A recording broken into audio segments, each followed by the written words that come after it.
ये बोर्ड से सारा है जी, इसे बोर्ड आखने से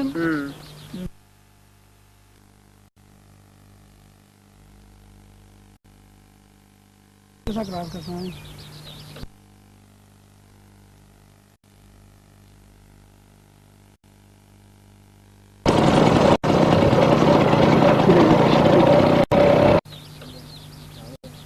ये बोर्ड से सारा है जी, इसे बोर्ड आखने से ये बोले पहाड़ी सी सारी इस तरह से उसकी फर्क तो कोई नहीं पिया। अच्छा उस तो जैसे ऐसे स्लोपां बड़ी हैं, स्लोपां बड़ी बड़ी ये थोड़ी थल्ले जेडी आई उसी थोड़ी बहुत अपनी मिट्टी है जी।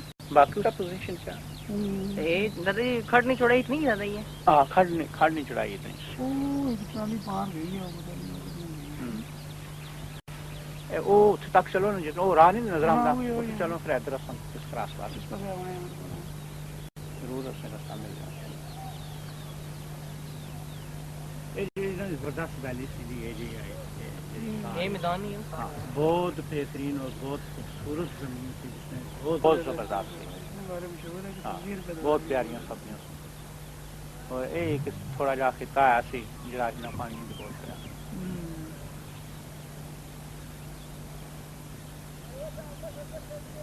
और मजीद मैं कहना कि जिस तरह ये एरिया बनया इसका की डिग करन डूंगा करन। हाँ जी बिल्कुल सारी जगह फिर बचाई सकने।